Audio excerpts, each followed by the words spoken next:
busy. We're now going to call the committee of the whole meeting to order. Tuesday, October the 9th, 2007, right at 5:45 p.m. Councilwoman Bell is present, Vice Mayor Lawson is present, Councilwoman Wallman, Councilwoman Garner, and Councilman Porter. Item 2A is the approval of the September 25th, 2007 minutes. Is there motion for approval? Moved by Councilwoman Bell. Is there second?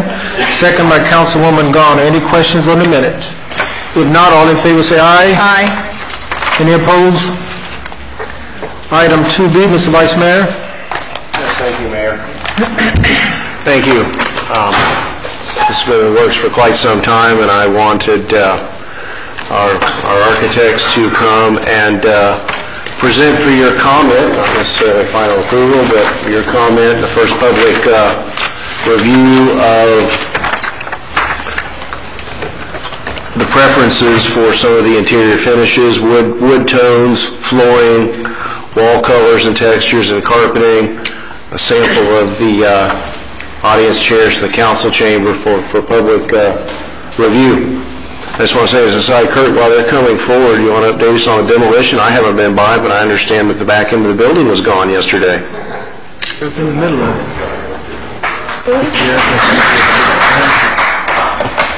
Well, we hope that was planned by our demolition people.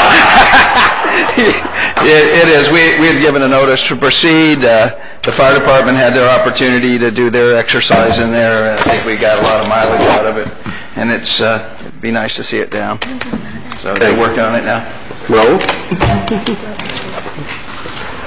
Thank you. I hope this works. Okay. Do we need to move? No, I don't think so, but it's, you know. Okay. First, let me thank you, Mayor Warren and Vice Mayor Losner and Commission Council members for inviting us back. The renderings that you see in front of you, you've seen before. The importance of tonight is that we are about to submit, a week from yesterday, we will be submitting the 50% drawings for review by the city. Today's presentation is really limited to the materials that are going to be part of the building. In other words, we're not coming to you today with any movable furniture. The reason why we brought this is clearly these will be fixed, not like these that are movable. And so we will first review with you briefly what are the materials on the outside of the building, and there are three predominant materials. Actually, there is the walls, which are made of cast stone. It's a little heavy, but we can at least, you know, show you what it is. It's made with local aggregate and white cement, and it is finished only with an impermeable transparent coat so that it's easily washed. And there's no such thing as maintenance free, but it's not a building that will ever have to be painted. It would just have to be resealed. We did a City of Miami police substation years ago. I think it's been more than 20 years ago. And all they've had to do is pressure wash it, and in a period of 7 or 8 years, they reseal it with a clear sealer. And this sample demonstrates the color to be proposed. Correct. As you can imagine, these materials, one of the things that is the easiest thing to vary is the sandblasting and how much aggregate you expose and how much aggregate you don't expose. We propose this texture because the heavier the texture, the more likely it is to obviously be attacked by mold because it gets in there. But in either case, if whatever you decide to do, it is a washable material and it doesn't have to be painted. So that's number one. The second set of materials that are still within the exterior of the building is the curtain wall system, which is a fancy architectural word for aluminum and glass, right? And you might recall that there are parts of the building that are translucent glass, or what architects call vision glass, and parts of the building that are spandrel glass, which means that it is not transparent, okay? So those are the two samples that we have here shown. And this is the color, which is, again, an aluminum or stainless steel type color. I apologize, this is a hard room to work for these kinds of presentations. But anyway, that will be the Window framing. the window framing, right? So the glass that you see on the far left will be framed with the aluminum color aluminum material, okay? And then the sample that we have here is the copper roof. And where did I have it here? Beautiful. Although it can be ordered, this is all model from fingerprints, but although it can be ordered to be this color, eventually it will turn green from its normal patina. And sometimes it's specified halfway there because it could take a long time. So we have some flexibility on this. Frankly, some people have expressed a preference for just a copper to remain copper, and it can be treated so that it doesn't, ever get green. But the normal oxidation process is to have it turn green in time. By the way, there's a building in Coral Gables, I think it's called now, it's changed names, but Regent's Bank, that has some details in this, and it's already turning green. Okay, so that's the outside, and the next order of business is when you cross that threshold and you come into the Grand Hall. I want to remind you that the design of the building, and I'll show the ground level for ease of understanding. The building has a head, a neck, and then the full body. The head is, rightfully so, hierarchically, the commission or the council chambers. The neck is the breezeway through which you enter and exit the building on both ends, and where you pivot to either go into the commission chambers or into the office building proper. So that's more or less. And what I'm showing you here, and that we labeled Grand Hall, and again, this is something that you had seen before, is the place where you come in, and it's taken from the center, let's say from this spot, looking to either end. So when you get to be right in the center of the building, here, which is where there'll be an information booth, you will be looking back to either entrance, and this is the view that you will have. Okay, now, what are the materials here? You see this creamy color is what we call Venetian stucco or Venetian plaster. I may show you those materials, which is here. This texture here. It's kind of a mottled surface. It's not drywall that just peels off like cardboard. It's the real thing. The moldings that you see there going around is this material, which is a fiberglass-based material, but it has the appearance of stone. And what you see here is the floor. We had this sample made. This is not exactly the same, but since we had one on the board, you can see that he's approximating the color that we gave him, but just for you to touch and feel, these are the two colors of terrazzo and the brass divider that we're proposing for the floor, and then the reddish color is the wainscot that goes up the wall for defensive reasons, so that the Venetian plaster doesn't take a beating. Okay, so that's that space. Next is the commission, or council, I keep saying commission, the council chambers. And here, from the time we did the rendering, we've departed a little bit on the color scheme, but again, one of the things we quickly learned in practice, if not in school, is that although there's right and wrong in how you combine the colors, there's no right and wrong on color preference. So one thing that you want to do is you want to avoid trendy colors. I mean, when my wife and I were first looking for a house, I wouldn't get off at certain houses because I knew there was going to be avocado, this tells you our age, avocado appliances and Harvest Green, right. Harvest Gold. Harvest Gold, I'm sorry.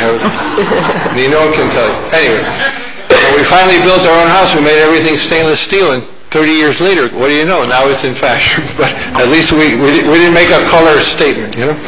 So we asked you to keep that in mind, because when we came to the council chambers, we went for the darker wood.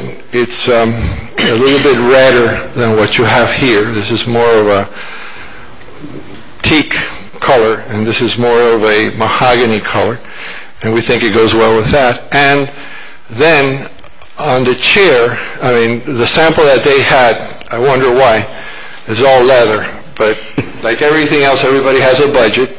If you want to spend it on here, that's okay with me. But it is not necessarily the best use of leather, because as you know, it can be gouged and so on. So we selected a fabric, which I want to pass around, which is pretty sturdy. By the way we do this is a furniture manufacturer has to approve it, so to make sure that it fits the contour of the chair. But it's not a fabric that comes with the chair. It's called customer's own material. You order the chair, you send them the fabric, and then that's what it is. Now, the next level is, I can do this one. The next level is the carpeting. And again, one of the biggest concerns about carpeting is carpet stains, because most maintenance companies will vacuum every night, but will not shampoo every night. So there's always a compromise or a happy medium, if you will, that you have to come to with respect to the darkness of the carpet. So this, as you can see, and we can put it on the floor, is a little bit darker than what you have here, and has several different colors woven, precisely to try to have it be simulate. I mean, kind of the stains will not be so visible, but it is 100% nylon and washable, and probably it'll ugly out before it wears out. But anyway, this is a sample of the fabric that's going around, so you see that, you know, it's kind of a neutral color. You can't go wrong. You know. The lighter wood is the wood that we're using in the office building proper. So there's a little bit of a hierarchy here, but we also think that it is appropriate because it's a larger space, and you want to keep it light. The other materials, although they're not premium materials in the sense that they're not, they're more utilitarian in nature, is first the ceramic tile for the floor and walls. The walls are just a 4 1/4 by 4 1/4. It's kind of a soft white almond type color. And the floor is a 2 by 2, and it has a little bit of traction so that you don't have slippage. The Formica, or the laminate, also is in a neutral. And the vinyl floor, which is usually the material of choice for places like any place where you have, like, they're not kitchens, remember, but they are lounges, you know, where there's a little refrigerator for people to come in and coffee and that kind of stuff. And also for places where you have copying machines and the like, that you're likely to be spilling ink or something. So that's what that is about. And this is just a wall color and a fabric for the window treatment. So that's it. Why, on the carpet there, why carpet instead of tile for here? Yeah. Why not some type tile instead of the carpet? Okay. Here's the common wisdom. People think that carpet is quieter. It's quieter in the sense that if I were to drop some change on this floor, you won't hear it. Or if I were to walk in with noisy shoes, you won't hear it. But it doesn't help the acoustics. The most important element to help the acoustics are the walls and the ceiling. And as you know, we have contracted a firm called Ascentech, and that's what they're concentrating on: the room acoustics, the sound isolation, remember we have a street that goes by the outside of the chamber, and the sound systems. So things like this will work. Now, they tell us, just to your point about the floor, that we could have a hard floor if we wanted. I mean, it's a budget issue. To give you an example, you can buy a pretty good carpet these days for $25 a yard, but you can't buy terrazzo for less than $15 or $20 a foot, a square foot. So, it's a premium. Now, again, in a place like this, in the chamber, you can do it because it's not a huge amount of space. So it's something for you to decide. We went the conservative route and limited. I think it's best shown on the floor plan. And I appreciate your question because this is something that you need to be conscious of. There is somewhat of a mix, though, in the chambers, as I recall. Right. Okay. Here's the. And again, these colors, as you know, are scanned into the computer. They're not exact, but everything that you see here in the darker color is the carpet, which is again not exactly the same color, but the best the computer could do. The lighter color, of course, is the terrazzo that you see, and the red is the red. Now, what Mr. Losner said is that there's also another option, which is to do the corridor that rings from the way you enter, and then when you start moving in between the seats, you can do in the carpet, or not, or you can just do the whole thing. Think of it in terms also of other performance hall or even churches and synagogues. If you go to the concert hall downtown, it's wood. And if you go to the opera, it's actually just painted concrete. They couldn't afford anything else. So I have to stress that because it's not going to make a big difference in terms of acoustics, except that when you walk across it, you'll hear the people's steps. But once people sit down, it'll be quiet. So we can, if you'd like, Mayor. Well, I just think it's something we need to look at, and just looking long term at the maintenance issue side of it. I think some wood tile or. Well, wood is one of the hardest ones because of the pivot to maintain. Yeah. But we could do terrazzo. Now, again, you will have to polish it. I mean, the carpet you just vacuum, and it's something that we can deal with. But it's a good comment. But I wanted to let you know what it was that would be impacted by that choice. It's the first cost definitely will be impacted. And then the maintenance cost, we'd have to give you some figures on that. And we can get that from the terrazzo. By the way, the terrazzo company that did these samples is the same company that did the Performing Arts Center downtown. And they're thrilled. They said, I stress very hard that it would have to be competitively bid, but they claim that they've gotten so much publicity out of having done the Performing Arts Center that they know that these type of public spaces is much more important to do than somebody's house. So that's what gave me an idea when I went to the Performing Arts Center. I figured it's spectacular. To get rid of the carpet. Right. Okay. Yes. But I think most of them are going to the wood when they get rid of the carpet. But I would think that the terrazzo. I mean, I know. In my experience, the echo, when you're filming, and because we're going to be, televised, I would think that the echo... Well, again, that is the most common assumption, and I wouldn't do it unless the acoustical engineer approved it. Okay. But what I am told, for example, is that, you see how the backs are wood backs? Oh. Yeah, that's on purpose because they want the sound to bounce off the back of the chair. This has to be fabric. By the way, I did mention and that's the wood sample. The arms would be in the darker color because they're in the chamber. That's why I brought that. So, to conclude that, it would be very easy for us now at 50% to figure it both ways and give you first cost and maintenance cost, and then you all can decide. But we do need to do it within the 50% review, because as you know, you'd have to depress a slab in order to be able to accept the terrazzo where the carpet is just 1/8 of an inch, so on and so forth. Okay, I think that's pretty much it. Now there will be, after we get further along, there will be a presentation on the furniture, which, as you know, a lot of it would be open plan when it comes to the office areas, and well, here's a sample of this here.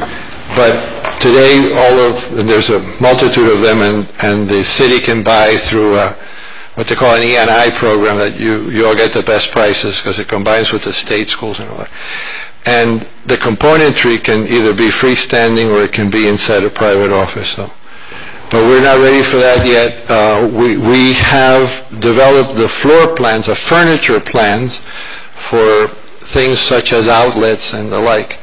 But the actual furniture spec we haven't developed yet. So today's presentation is first for you to have one more look at the exterior of the building and the materials that are going to be part of that.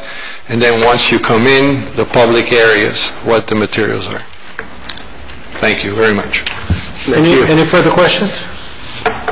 I would really like to know cost on the terrazzo and the carpet and wood. Okay, to answer that, the 50% submittal will be accompanied by a 50% cost estimate that has, first of all, quantity breakdowns and unit costs.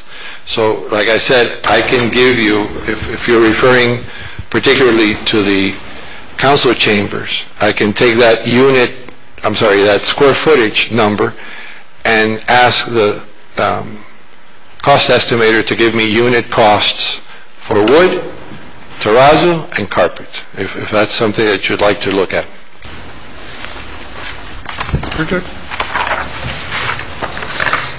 Thank you. Thank you. No, thank you very much. Appreciate it. By the way, we're going to leave these with the city manager's office, and then they can display them if they wish. Okay? Thank you.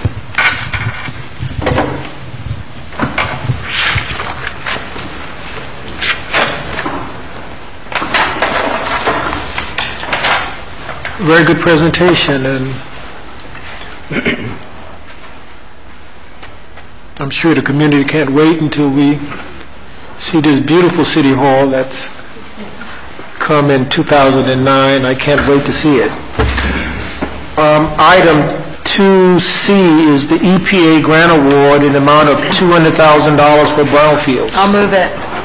Second it, Mayor. Moved by Councilwoman Bell, second by Councilwoman Woolman. Can I ask a question, Mayor? Mr. Porter.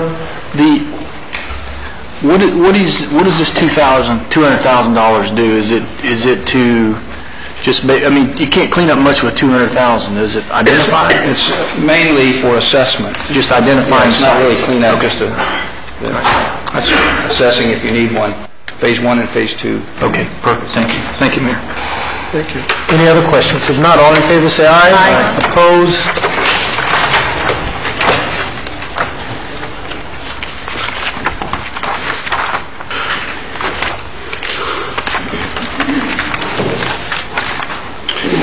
Item 2D is the Local Mitigation Strategy Project, tab 3. Mr. Mayor and Council, each city here now is required, especially for future grants and planning, to have a local mitigation strategy, which we do. And as you read this, it's fairly lengthy and somewhat self-explanatory, but will be available for questions. I think it'd be a better venue if you have questions. Part of this is also that our National Flood Insurance Program, each year we get a ranking, and we had a class rating of 8. And the importance of that to people is that your rankings will give you a discount on your flood insurance if you're required to have flood insurance. So the ranking of 8 gives us a 10% discount, people in this area, on their flood insurance. Now, what normally happens, I wouldn't say run right out and call your insurance company, but they normally do this automatically in terms of looking to see if what our NFIP rating is. but it doesn't hurt to look at your insurance policy, your flood insurance policy only, not your windstorm or liability, just your flood insurance policy to see that your company has incorporated that into your payment. If you have questions, Sally Woods from our, there she is, from our Development to Services Department is our coordinator for the NFIP program. And this was just, it's not for a decision, it's just kind of an update on it. Okay, good, thank you. Item 2E is the ground lease agreement with the new Singular Wireless PSC LLC.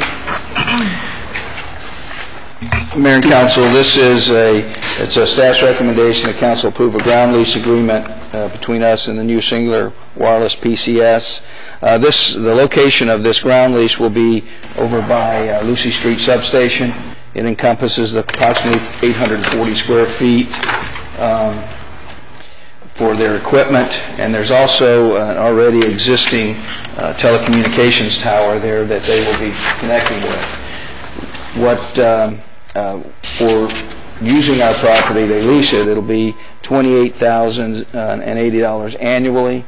That'll give us a $5,000 one-time capital contribution, and there's a $3,800 application fee. Now, this is just one of several tenants that we had.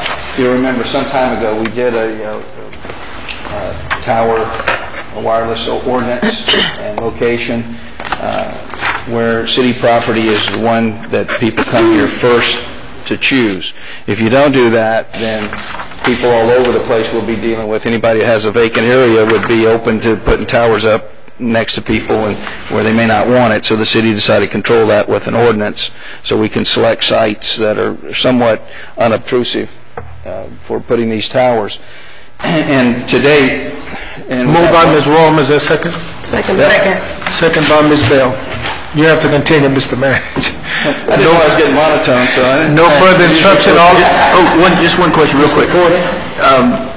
Mr. Manager, now we talked back and forth about a potential location for a police department, police station, something like that. Correct. And I know this is tied into, is there a way out if there was an opportunity to do something? Yes, there is. In the agreement itself, for any government building being built on the site, there's a provision for moving them from that site to another site. Thank you. Thank you, Mayor. Thank you, Mr. Porter. There's no additional questions. All in favor say aye. Aye. Opposed? Item 2F is the Northwest Neighborhood Plan Recommended Land Development Code Amendment.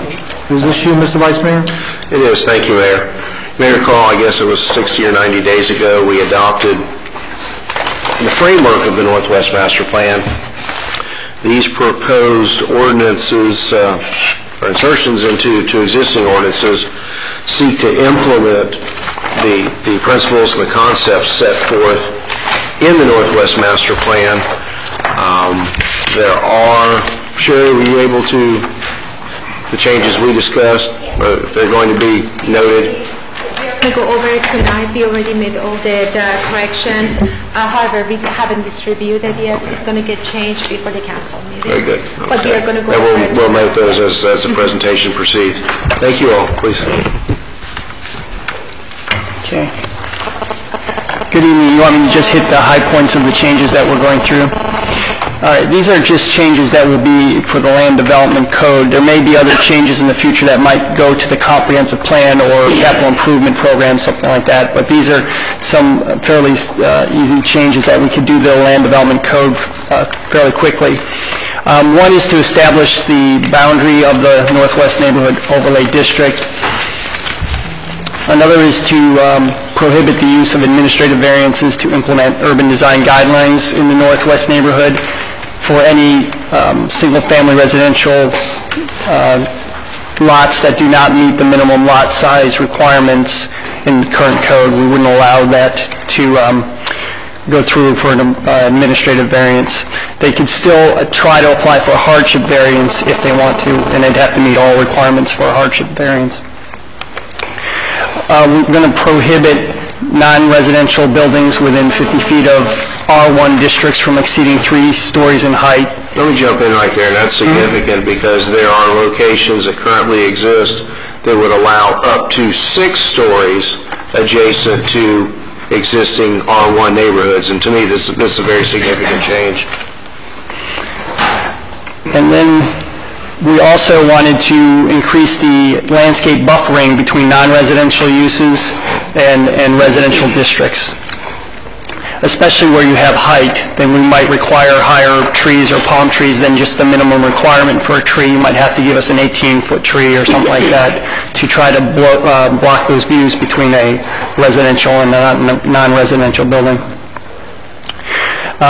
The changes would also prohibit the issuance of waiver of plats for properties in the northwest neighborhood that don't meet the minimum lot size requirement, and the only way you can use a waiver of plat is to create conforming lots where they're non-conforming now, not the other way around. We also added a series of uses to the B1A zoning district, which is the professional business district, when it's designated for professional mixed use and located in the northwest neighborhood. You'll see a list in the proposed changes that you have, and we've added two or three changes. One is under clothing stores, we would say no consignment, so it'd have to be new clothing. And instead of post offices, it would be mail services. We don't want real post offices, but those mail service type. We didn't intend a traditional post office, but like a pack mail or a UPS Express type facility, not a post office. Right. And then also we're removing the requirement that the floor area not exceed the maximum of 2,500 square feet. So those are the changes to the B1A district. And then we're also going to just formalize the prohibition of parking on the lawns in the northwest neighborhood. It's kind of implied in the code, but not called out strongly, so we're going to... It'll be for every zoning district. Actually, we also made a change to that. We're going to do that for citywide. So it will be parking of vehicles on grass or other non-paved yards of private property is prohibited. So that'll keep people from parking on their front yard or their side yard. They'll have to have either a driveway or a gravel driveway or something like that. Mayor, can you say that again? Yes. We're going to put under the parking standards generally that parking of vehicles on grass or other non-paved yards of private property is prohibited. So this wouldn't prohibit you from parking in the swale. If you're allowed to park there now, you'd still, but on your own private property, on grass or on dirt, you wouldn't be allowed to do that. And we were going to see if you guys agreed to that could be citywide instead of just in the northwest area, just as a general upkeep. I think there are different issues in different parts of the city with smaller yards, smaller setbacks, smaller yards, and we can do it either way. I would think we need to be very careful even in the northwest. I mean, is it yard, is it driveway, is it, you know, you get into parking a boat in the backyard, that gets into a big can of worms that we need to look very closely at. And just to follow up, because we talked about this previously, and one of the arguments was until the Speedway has all 500 acres of parking available that's asphalt, you have to be careful. It's kind of a double standard. So it does open up some... Okay. So we can do it either in the northwest, or we can eliminate it or try to revisit it and see if there's a way to... I think I know what we're kind of trying to accomplish, but we need to get a little finer tip brush to paint that picture. Yeah. And one thing the attorney just mentioned is we can make it for residential use only if we want to do that, or for single family only. That would, prevent it from affecting the Speedway or anything like that, or commercial. Just tread lightly. Okay. Yeah, very. Okay, so we'll revise that language and bring it back. Very, very tough to define. Okay. And then the final change would be that we require single-family homes and duplexes in the northwest area to comply with the minimum landscape requirements whenever they have a permit for external or structural improvements that exceed a value of $10,000.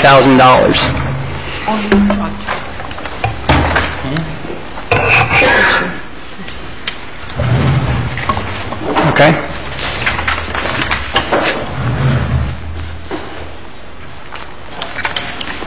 as I understand it, that wouldn't be a repair or a roof repair. It would be, in general terms, some sort of addition to a property that would require you to come into compliance with anything else. I mean, just like our facade program, I think that if you reach a certain level, you have to address other issues. Would that be a fairly accurate portrayal?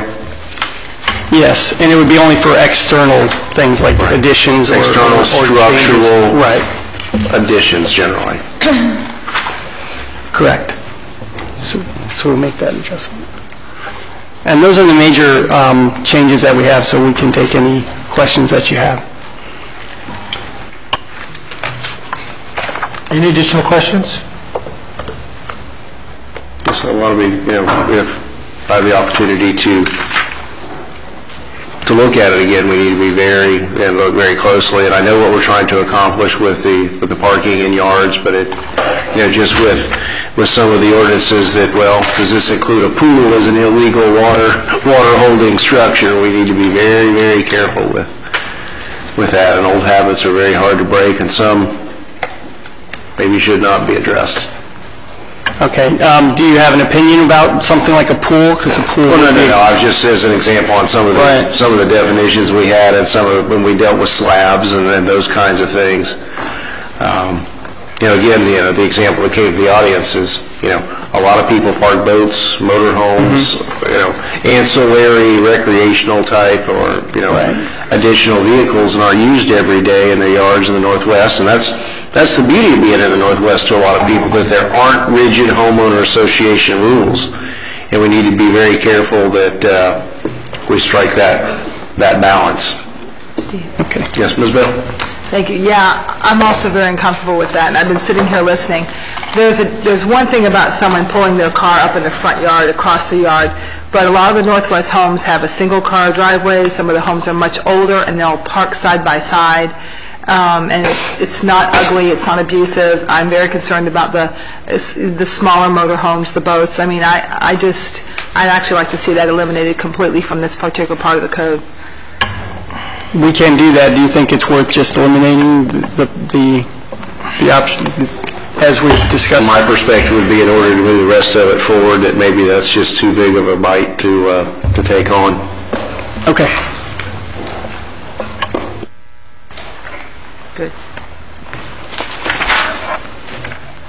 Anything else? Do we move this forward? Are you going to move it back to committee for further review?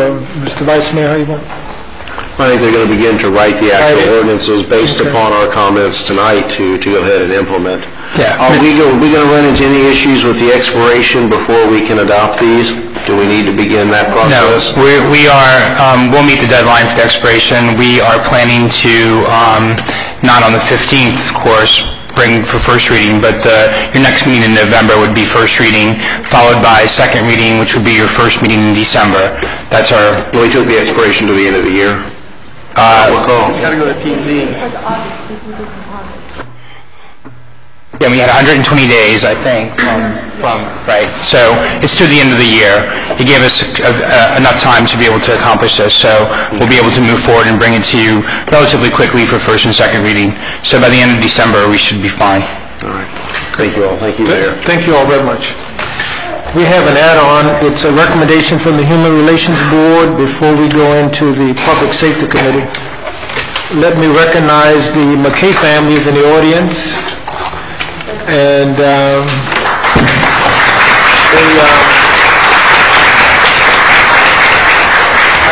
I think they were one of the largest families in the Southwest section years ago, with 14 children. And my family had 13, so we were pretty close. But I think the designation is warranted for just a tremendous service of Mr. McKay over the years. Not only did he raise his kids, but he raised a lot of other kids in the community. Was very, very active, very involved, with a tremendous role model. And you don't find fathers like Mr. McKay that raised 14 kids, sent them to college. They all got college degrees, did an outstanding job, and they're still making a contribution in the community everywhere. And I'm so pleased that the Human Relations Board recognizing or recommending that we designate a street after Mr. McKay. It's so deserving of not only their father, but the entire family, to be honest with you. Moved by the Vice Mayor, is there a second? Second by Ms. Bell. Any comments? If not, all in favor say aye. Aye. Opposed? It is done.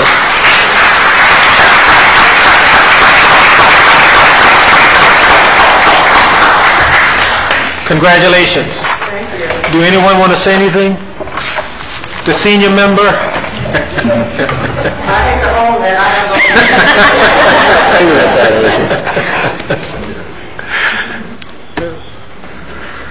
Good evening.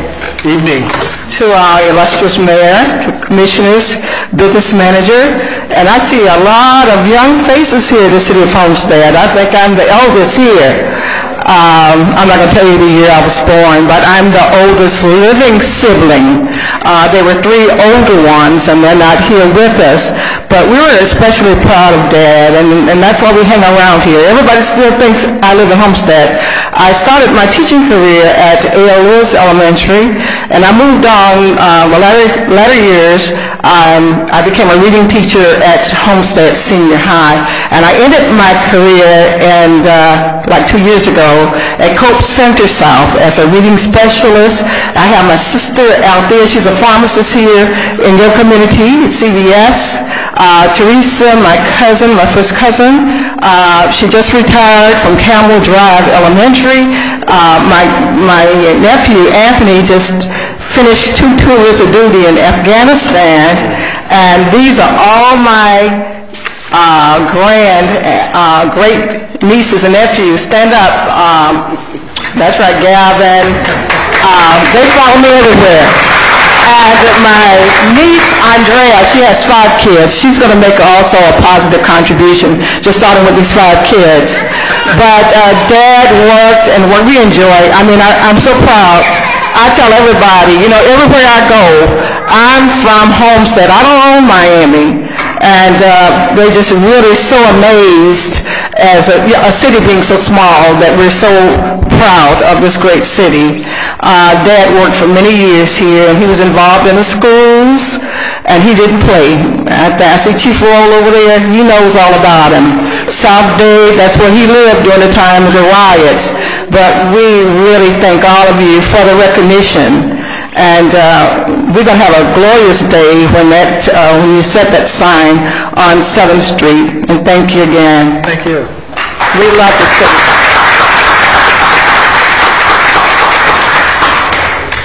I want to go to that party. Mr. Porter, Public Safety Committee? There's one additional H. We got one? It's an add-on. Fiber optic. Oh, yes. I have it. Do I have it? No, I don't see it. Yes, the discussion on the AGC KG contract, fiber optics. Mr. Mayor and Council, I believe we have someone to make a presentation, Mr. Cabrera, representing KG Communications. And we can discuss it after his presentation.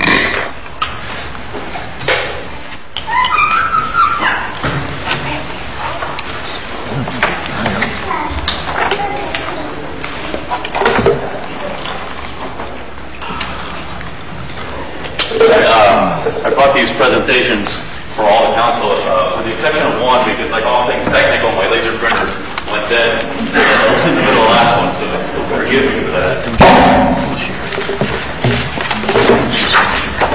My name is Rick Cabrera, and I'm representing KG Communications, and the item that we'd like to discuss is the assignment of the management of the fiber ring from the company called AGC to KG Communications.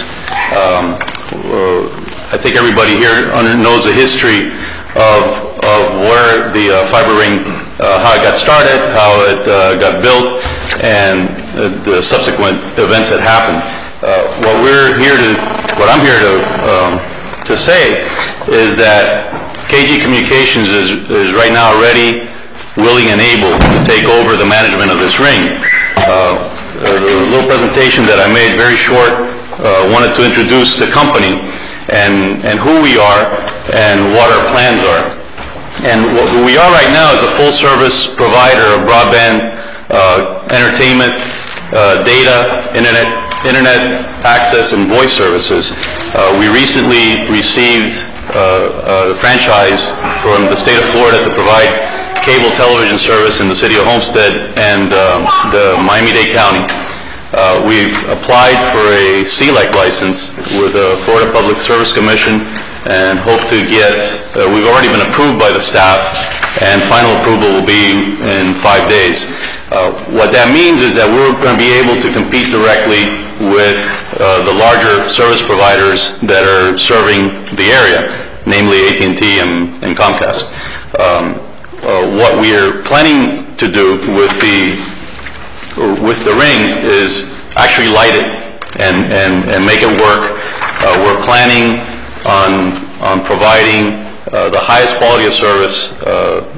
Just as a matter of record, my pedigree is basically 34 years in the telecommunications industry, most of it with the Bell system. I worked for Bell South, Southern Bell, since from 73 to the mid-90s, and then I went to work for the labs, for Bell Communication Research, which was the labs of the Bell system.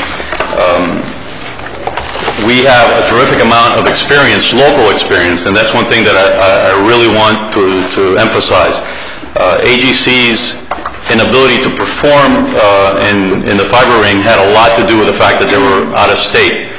We're local, we're here to stay. We've made investments in this ring and in other areas of the business, and as a matter of fact, we've already done some vendor selection. The fiber multiplexers. That was not a fiber multiplexer. The fiber multiplexers that we're going to be using are from Fujitsu, state of the art, better really than anything right now is on the market. We're dealing with Fujitsu right now and finalizing the contract. Obviously, we need the assignment of the ring to be able to do that, but we are in those final stages. We're also looking at other best-in-breed providers such as Cisco, Scientific Atlanta, Lucent, to provide television services, to provide a new head-end for our cable TV system, which will be basically integrated not only the cable television, but also the voice and the internet and the data. So what does that mean? What that means is that Homestead, within 6 to 8 months, will probably have the best, latest, greatest technology available to its residents. One of the key things of obtaining this fiber ring management agreement is to be able to provide fiber to the home to the residents of Homestead. That doesn't exist in Dade County. It doesn't exist. In the state of Florida, in very small pockets, it exists. It is technology that's better than AT&T is investing in. It's better than any other service provider any other service provider that's available right now. What does that mean to residents of Homestead is that I can give you fiber to the home. I can give you 100 megabits of bandwidth to your house. If you think now people are excited about 8 megabits, this is 100 megabits. So that's just for residents. Businesses, again, will also benefit from this. All this is predicated on this assignment of the ring, because it's vitally important for us to be able to have that circuit from our switching center to the city proper. As a matter of also data, the Fujitsu and the head end and all the switching equipment is really an investment on our part of between $400,000 and $1 million. We're still looking at vendors, so I can't really tell you the precise amount, but we're willing to invest that amount in order to do this. If you have any questions. Mayor, Any questions, Mr. Porter? question of the manager. The initial ring was $1 million worth of grant money that we acquired from the state or from somewhere, right? $750,000. Okay. And it's never been lit up yet. So the investment is still in the ground, but until we light it up, it's no good, right? Well, it's not operating or functional for an enhancement of that resource that we have. There's a long history with this. It goes back almost 5 years with a CDBG grant, which we were looking to take it out to the Park of Commerce. We started with Latham Knapp as our partner, and we brought it back through some significant areas that we thought would be profitable later on for the city to hook into. Of course, we know that Latham Knapp defaulted. Company that we currently have the agreement with is AGC, and they got this by an RFP. The AGC did quite a bit of work, actually got us through the grant and the requirements of the grant, but cannot fulfill their requirement. And we've written them a letter of default, and this is all part of that fallout from that. I think our options would be a couple, and one, it's with AGC, so we have to do one of two things. We have to agree at some point that we will turn over or transfer the agreement to KG. For example, in this case, we could terminate AGC and go back out and see if it's somebody else, who's interested. Now, it's been about 2.5 years, 2 years, when AGC took over the contract. So that's an option. I think one of the things that we were looking at, so we're not really ready this evening to say, is that the initial agreement was done with the fact that we had a grant that we had to comply with a number of items. And that caused us not to be able to maximize anything for the city, particularly in terms of making revenue out of it, or program income. The grant has been satisfied, and we are just reviewing that agreement now to see if we might want to beef it up for the city. And that's what we're looking at this point. But I think our options are, and we have the attorney here, I think will get me if I'm wrong, is to go ahead and sign over the agreement to, say, a KG who's worked that agreement with AGC. AGC sent the paperwork saying they're okay with that, and they want to work this to assign the current contract to KG. It's up to the city to say, okay, yeah, we'll do that, or no, we won't do that. We want to do something else. We are looking at that option right now, and we aren't really prepared at this moment to say any more than that about the assignment, because we're looking at our agreement as it stands now. And we arrived, like I said before, at that agreement at very, with the grant items on there that we couldn't make the best thing for the city. So we're revisiting that. That's what we've been waiting on. We have 90 days to answer the AGC's assignment request. And then we're in that kind of due diligence period there. So that's kind of where we are as a staff looking at it. But until it's lit up the city never intended to light this itself. It always was going to have someone else light the we were always going to have a partner. We decided to lease dark fiber was really what we decided to do. We weren't going to compete in the market or try to do anything with it and run a utility, so to speak, or anything like that early on. That was a strategy. But in where I'm going at is in the grant. We were very limited to what we could do to have income come back to the city, because that would be considered program income, have to go back to the state. We're out from under the state grant now, so we can look at that. We're still looking at leasing dark fiber, but we're looking at that agreement to see, how we can enhance it. That's where we are right now, and looking at. That's why we haven't, brought anything forward yet. But from your perspective, not at this particular point to the detail, but to stay with AGC is not an option, because they can't do what they were supposed to do. Well, the option is AGC has agreed and with KG to make the assignment. Right. And you could actually say, yes, go with the assignment, so they take over the existing contract, basically, and they move forward and do what AGC couldn't do. Okay. And the only thing I threw in there is kind of a wrinkle to it, is that we're looking at that agreement again, and that's what we were doing before we agreed to any assignment. What kind of time frame you looking at? Well, we have 90 days. Scott's looking at it as we speak. Yeah, we have 90 days from the date of the request of the assignment to either approve it or deny it. If we don't act within 90 days, it's deemed to be approved.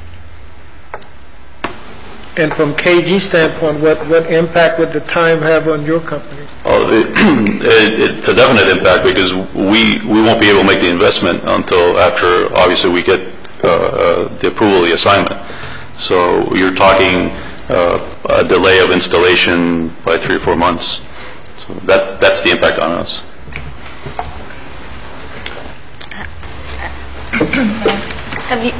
They've met all the requirements, Well, The way the process works under the agreement that we have is that they submit, the existing contractor submits a request for assignment to the city. The city then has the ability under the contract to look at their financial qualifications, their legal qualifications, and I think I'm missing one. What's it? And the technical ability to run the ring. So that's part of the city review process. And has the city done that? Not at this point. And that's the way it works. And then once the city reviews those things, then it comes back to the council to approve the assignment, and then at that point staff would make a recommendation that they meet the criteria in the agreement or they don't.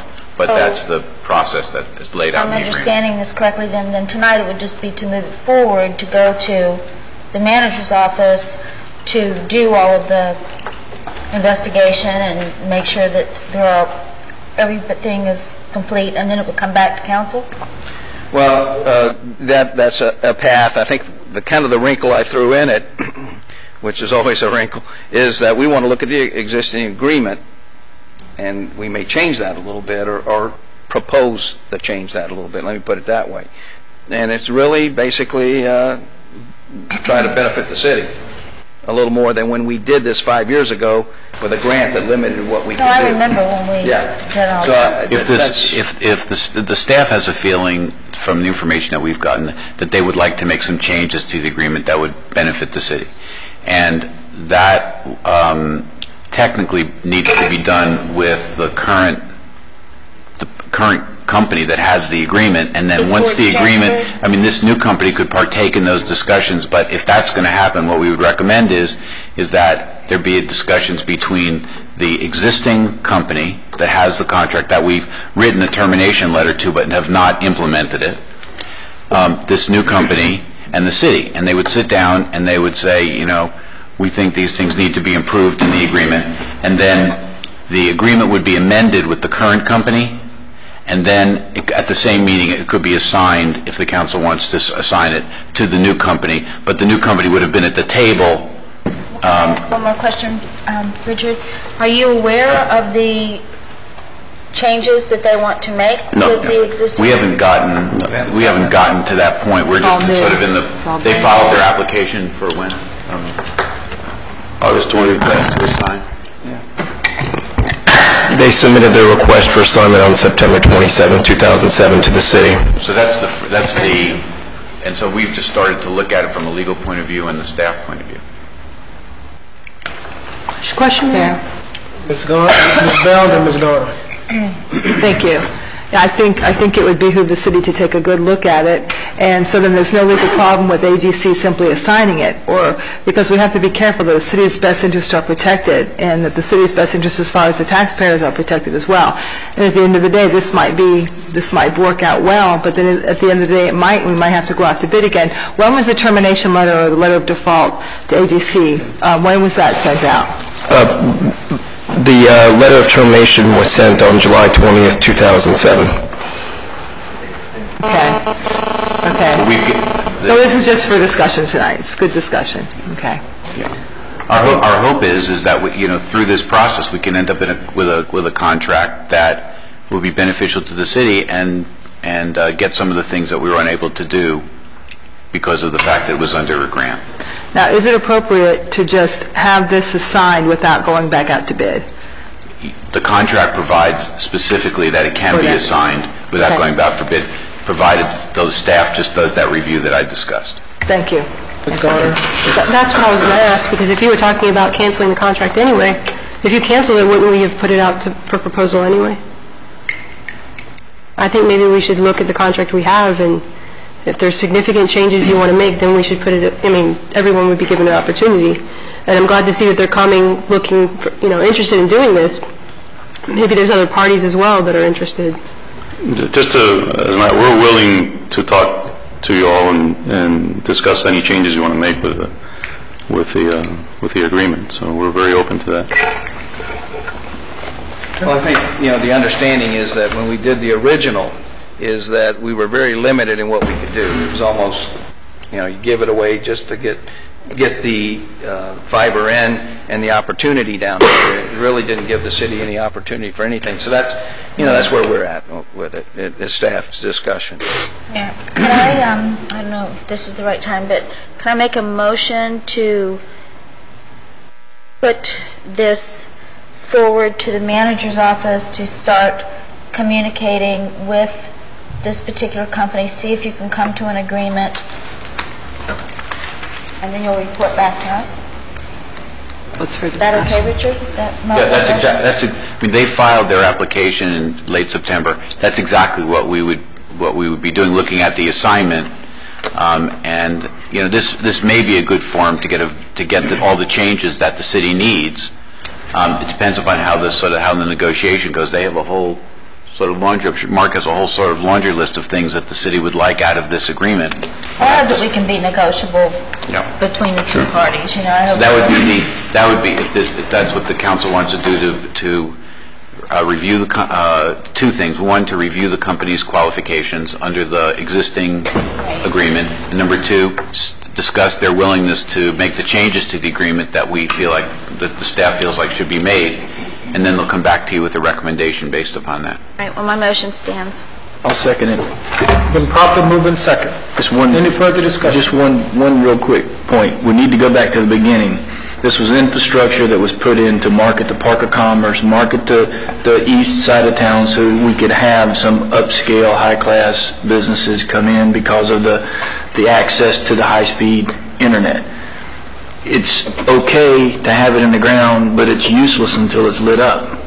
So at some point in time, we've got to find somebody that has the capability of lighting it up so that then it can be used as a marketing tool to go out and bring in the businesses that we've been looking for. That's where we need to focus. Get it lit up. Thank you, Mayor. Thank you, Mr. Ford. Any other discussion? Mr. Vice Mayor? Make sure I understand the motion. That's what I was going to ask.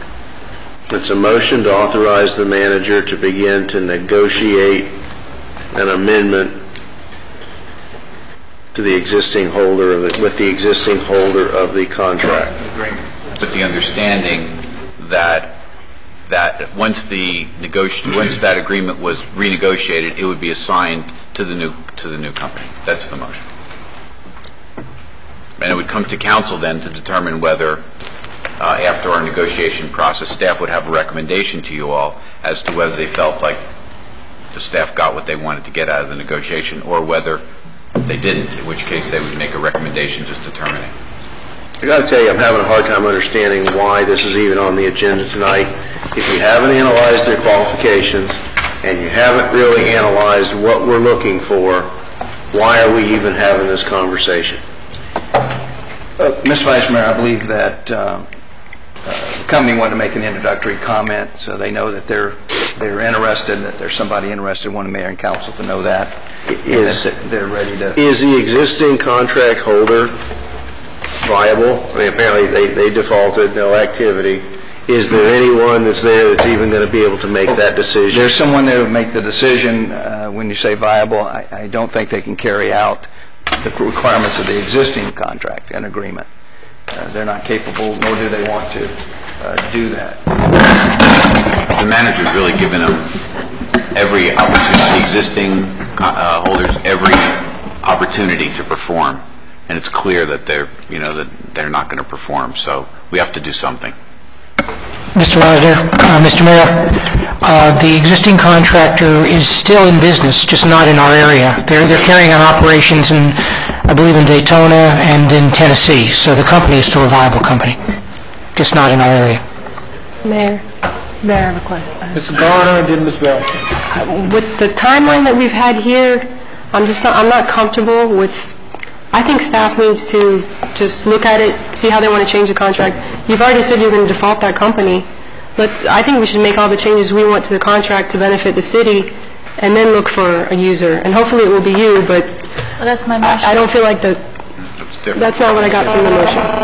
The motion that I made was to start the investigation of this company, make sure their credentials are whatever they're supposed to be, go back to the existing company that we have the contract with, make the changes, see if this company is agreeable with the changes. It's not as long as this. That's not what I was saying, though.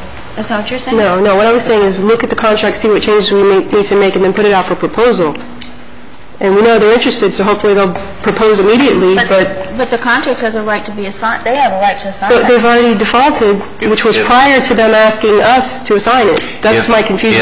This is going to be up to you, but one option is to carry out the termination, which we have the ability to do, in which case we would do what Councilman Garner suggests. We would terminate them, which we have the right to do, and go out for an RFP. That's a different option. I would be much more comfortable with that than the one that your motion contemplates, because it would contemplate a termination. We would be done with them, and there would be the assignment. There would be nothing to assign because the contract would have been terminated already. That's not what I understood. So that's the two. There's two. What I'm really hearing is that what I'd like is to give the manager that flexibility. I mean, you got either you're going to look at KG and make a determination with the changes, recommended changes, or look at other options and then come back with a recommendation one way or the other. Just all the options on the table is what I'm saying. Can I speak? Ms. Bell? Yes, thank you. Yeah, I think there should be no specific motion at this time. There shouldn't be a specific motion that says that direct the manager to negotiate with a particular company, because I think we've gotten the cart before the horse.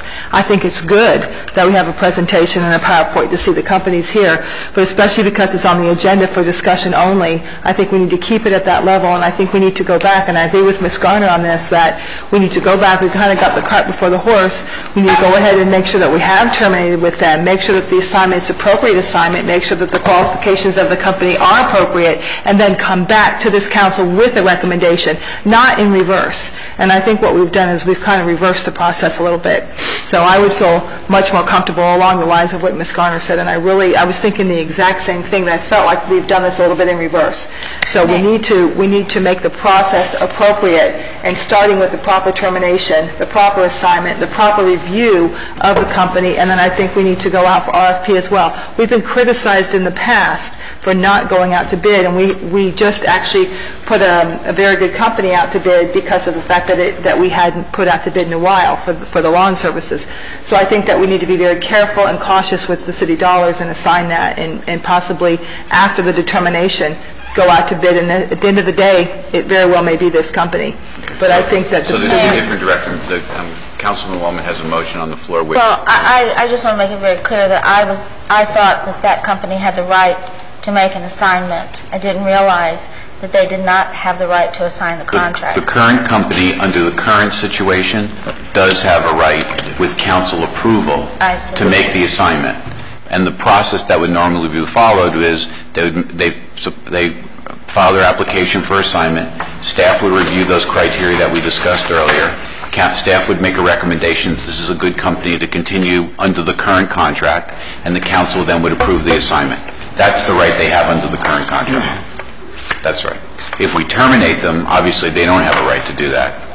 But there's two separate directions. One is basically to terminate and go out for an RFP, basically, with all the, that's what, and then your motion is different from that, which is to negotiate to see how we do with the contract and to come back and make a recommendation to council. There's two separate directions here. So there's your motion. I'm going to rescind my motion.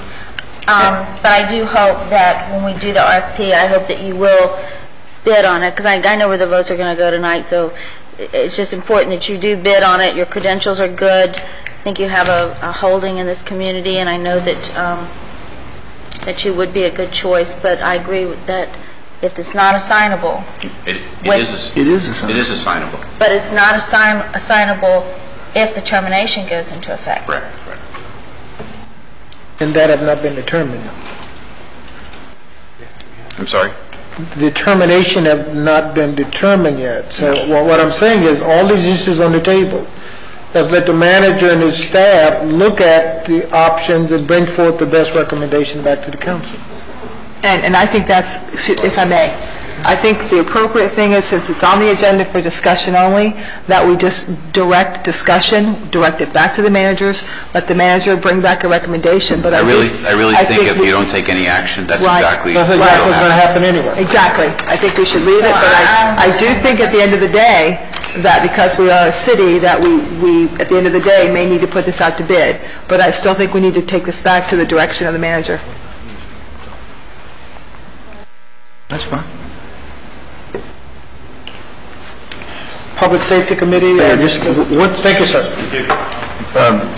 Mark, what would be the length of the process for an RFP, to RFP it again? Probably 60 to 90 days. 90 days. And then that would be before it would get back to you, and then it would go before the council and all the other... That would be to the point of starting the process to presenting the findings in front of council. Okay, 90 days. Okay, thank you. That's all I have, Mayor. Thank you all. Public Safety, Mr. Porter. If there's no objection, I'd like to just put all three of them together because they're all three grants. One is a $45,500 grant from Attorney General Volker grant.